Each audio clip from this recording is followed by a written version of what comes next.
En effet, bonjour Marc Ferracci. Bonjour. Député des Français de l'étranger, comme le disait Maya, une des voix qui compte au sein du groupe Renaissance à l'Assemblée nationale. On va parler d'abord du Sénat, avec ce qui se passe au Sénat, on l'entendait dans le journal de 7h30. Est-ce que c'est un avant-goût de ce qu'on va connaître au Palais Bourbon la semaine prochaine? L'emploi de l'article 44.3, décidément, on apprend bien la Constitution de la Ve République qui permet un vote bloqué. Est-ce que ça annonce inéluctablement un 49.3 la semaine prochaine à l'Assemblée nationale? Non, je ne pense pas. Tout ce que nous avons fait ces dernières semaines, ces derniers mois, le gouvernement, la majorité, c'est d'essayer d'améliorer cette réforme pour parvenir à trouver des compromis avec certaines des oppositions. Et en particulier, on le sait, avec le groupe Les Républicains. Si nous réussissons à trouver ces compromis, eh bien, nous réussirons à faire voter cette réforme sans utiliser l'article 49.3. Vous êtes optimiste? Écoutez, je veux l'être parce que je pense que la réforme a évolué, beaucoup évolué depuis le projet initial du président de la République. Je veux quand même rappeler que ce projet initial prévoyait de porter à 65 ans l'âge légal, que désormais c'est 64 ans, que le projet initial prévoyait par exemple d'appliquer la pension minimale aux nouveaux retraités, désormais ce sera les retraités actuels également. Donc il y a eu beaucoup d'améliorations, je pense, dans ce texte qui ont été nourries d'abord par la concertation avec les partenaires sociaux, mais aussi par les discussions avec certaines des oppositions. Et donc j'espère que chacun, à la fin, en responsabilité, fera ce qu'il faut. Mais est-ce que ce n'est pas trop ric-rac, si je peux me permettre, un peu trop juste? On sait qu'il y a au moins une dizaine de députés, les Républicains, qui ne vont pas voter ce texte, autour d'Aurélien Pradié notamment. Même chez vous, il y a quelques réticences dans le camp présidentiel. Est-ce que vous pouvez prendre le risque d'avoir un vote final, après la commission mixte paritaire qui regroupera des députés et des sénateurs, d'avoir un vote finalement négatif sur cette réforme? Est-ce que vous pouvez prendre ce risque, Monsieur Ferracci? À la fin, c'est le gouvernement qui prend le risque, qui décide ou pas d'utiliser le 49.3. Et effectivement, vous avez raison. La question, c'est est-ce qu'il y a une marge suffisante en termes de nombre de voix? Alors, vous évoquez la majorité. Moi, je pense... Je suis même convaincu qu'aucune voix ne manquera au groupe Renaissance et plus largement à la majorité présidentielle dans l'adoption et le vote de ce texte. S'agissant des Républicains, ça n'est pas un secret. Il y a des divisions, il y a des divergences de vues à l'intérieur de ce groupe sur l'opportunité, sur l'équilibre général de cette réforme.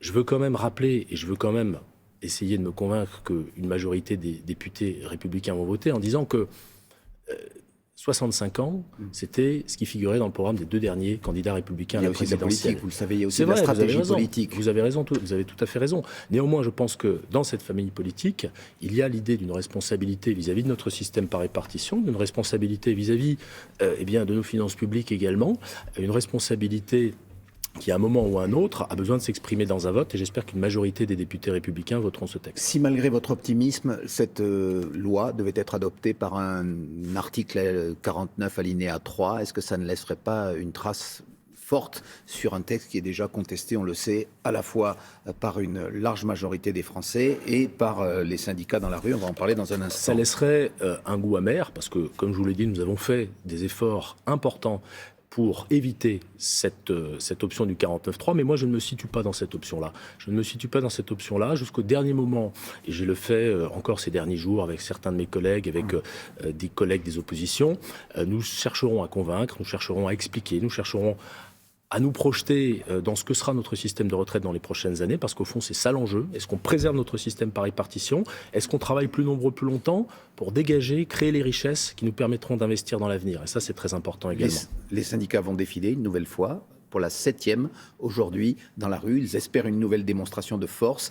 Est-ce qu'Emmanuel Macron a raison de leur répondre, certes par une lettre, on l'a découverte hier, mais de ne pas les recevoir comme ils le demandent à l'Élysée? Écoutez, nous sommes au milieu d'un processus parlementaire. Pour ma part, je pense qu'il serait un petit peu cavalier vis-à-vis du Sénat, qui est en train de discuter du texte, et bien de recevoir les partenaires sociaux comme si tout pouvait être remis en question en plein milieu de l'examen de ce texte. Moi, je pense qu'il y a une discordance des temps.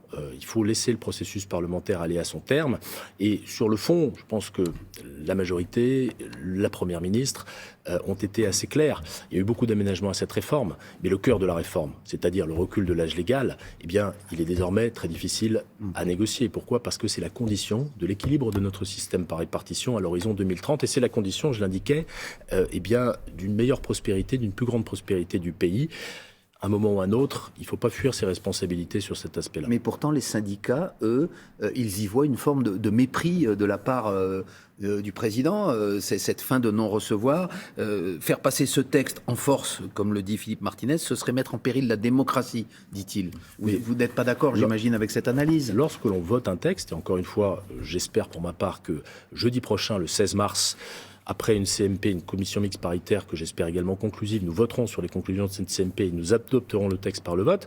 À partir du moment où vous votez un texte, vous ne passez pas en force. Vous ne passez pas en force. Et il n'y a pas de mépris. Absolument pas. Et très sincèrement, il faut être aussi lucide sur le fait qu'il y a parfois des postures un petit peu surprenantes. Vous évoquez Philippe Martinez.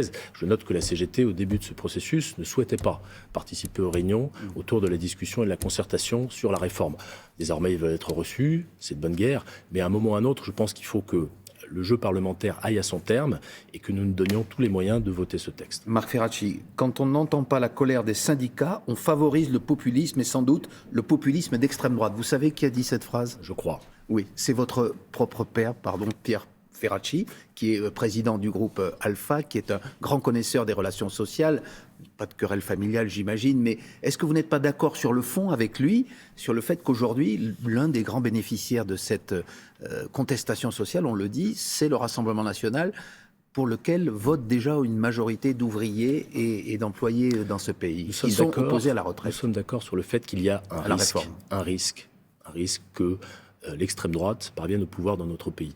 Nous ne sommes pas forcément d'accord sur les réponses à apporter à ce risque. Moi, je suis convaincu que le meilleur moyen d'éviter le populisme, d'éviter que le Front National, le Rassemblement National, mais j'ai un petit peu de mal à les dissocier, arrive au pouvoir en 2027, c'est d'apporter des réponses concrètes à nos concitoyens. Vous savez, c'est pas de respecter les syndicats, comme le dit Pierre Ferracci? Quand on regarde les déterminants du vote Front National, on se rend compte que ce qui explique ce vote, c'est les difficultés au niveau très local. Le fait qu'il y ait un fort taux de chômage au niveau local, le fait qu'un service public disparaisse, le fait qu'une usine disparaisse ou qu'une unité de production disparaisse et ne soit pas remplacée. Ça crée dans les territoires, au plus près du terrain, du déclassement, ou un sentiment de déclassement. Et ça nourrit le vote populiste et en particulier le vote en faveur du Rassemblement national. Donc moi, je suis convaincu que c'est dans le cadre d'une stratégie globale, une stratégie centrée vers le plein emploi, dont cette réforme des retraites fait partie, que nous apporterons des réponses solides aux causes profondes du populisme. Donc vous y voyez au contraire un frein, l'adoption de cette réforme, à l'essor aujourd'hui du Rassemblement national? Mais sur le moyen terme, j'en suis convaincu. J'en suis convaincu parce qu'encore une fois, si nous faisons cette réforme, nous aurons les moyens d'investir notamment dans nos services publics, d'investir dans l'avenir, dans notre système de soins, dans notre système éducatif, d'investir également dans notre outil industriel, dont je sais que les Français y sont extrêmement attachés. Derrière la réforme des retraites, il y aura sans doute un nouveau projet de loi sur le travail, un projet de loi qui s'appellera sans doute consacré en tout cas au plein emploi. Vous en animez le groupe préparatoire au sein de Renaissance. Qu'est-ce qu'on va trouver dans ce projet, sachant qu'aujourd'hui, une majorité de Français n'aiment pas leur travail, et c'est d'ailleurs l'un des ferments, l'une des raisons pour lesquelles ils ne veulent pas travailler 2 ans de plus. Il y a un problème de relation avec le travail. Qu'est-ce que vous allez pouvoir échanger avec une loi? Vous avez raison. Cette loi, elle doit parler d'emploi, c'est-à-dire de créer des emplois, mais elle doit aussi parler de la qualité de l'emploi, de ce que vivent les gens dans leur quotidien, en termes de conditions de travail, en termes de qualité de vie en travail, en termes de sens du travail. Il y a une aspiration des Français, de beaucoup de Français, à améliorer leur cadre de travail au quotidien et à se donner des perspectives dans le cadre de leur vie professionnelle.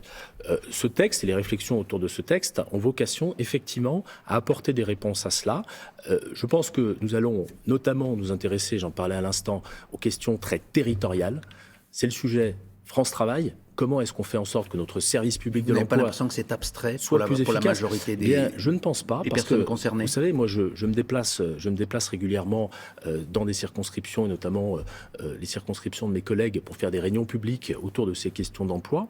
Et je pense que cette idée qu'il faut que les gens, au plus près du terrain, discutent que les régions, les départements, les communes, les partenaires sociaux se mettent d'accord de manière extrêmement proche du terrain, eh bien ça, c'est le chantier France Travail, et je pense que ça apportera des réponses très concrètes à nos concitoyens. Aujourd'hui, ce 11 mars, les syndicats seront une nouvelle fois dans la rue. Or, l'un des objectifs de cette nouvelle loi que vous voulez mettre en place, c'est de leur redonner du poids. Mais est-ce que vous pensez que les syndicats, par exemple la CFDT, qui jusqu'à présent était un syndicat qui était prêt à discuter, à dialoguer avec les propositions du gouvernement, sera prête à revenir dans le jeu, à discuter de cette loi, après l'amertume et finalement la fâcherie qui sera née de cette contestation sur les retraites? Écoutez, moi je l'espère. Vous savez qu'en politique, ça paraît très difficile, on peut avoir des divergences et on peut ensuite passer à autre chose et surmonter ces divergences. Moi, ce que je constate, c'est qu'il y a un certain nombre de sujets, j'ai presque envie de dire d'objets politiques, qui sont très intéressants pour nos concitoyens et qui peuvent nourrir le dialogue avec les partenaires sociaux. Je vous donne un exemple. Il y a dans le programme du président de la République un projet qui est celui du compte épargne-temps universel. Donner à tous les salariés la possibilité d'épargner du temps au début de leur carrière, par exemple, et l'utiliser ensuite pour partir à la retraite plus tôt, pour se former en milieu de carrière. Et les syndicats reviendront en discuter après avoir Écoutez, je l'espère. C'est une proposition, puisque vous évoquez Laurent Berger, c'est une proposition qui est une proposition de longue date de la CFDT. Donc j'espère que cette organisation, mais les autres également, auront à cœur de discuter de ces objets, de discuter de droits nouveaux pour les salariés et de parler justement d'émancipation par le travail, parce que c'est le cœur de notre projet. Nous souhaitons également avancer là-dessus. Ce projet sur le plein emploi, c'est moins de 5% de la population au chômage. Aujourd'hui, on est à 7%, on est encore loin de cet objectif. Vous le pensez réalisable à la fin du quinquennat, malgré les crises que l'on traverse ? Vous avez raison de mentionner les crises. Aujourd'hui, on a des résultats qui sont, compte tenu de ce que nous avons déjà traversé, objectivement remarquables. Nous avons créé 1 700 000 emplois en 5 ans. Nous avons fait baisser le chômage de plus de 9% à 7%. Néanmoins, vous avez raison de le dire, gagner encore 2 points de chômage, 2 ou 3 points de chômage, ce sera dur, parce que nous sommes aujourd'hui face à des gens de moins en moins employables. Quand le chômage est faible, ceux qui sont au chômage sont des gens qui ont des difficultés lourdes, des freins pour retrouver un emploi. Et c'est la raison pour laquelle nous devons mettre plus de moyens. C'est la raison pour laquelle ce projet de loi est important. Et pour ma part, je pense que cet objectif est atteignable. Sans doute nous en parler dans les prochaines semaines et les prochains mois. Merci Marc Ferracci. Merci à vous. Député Renaissance.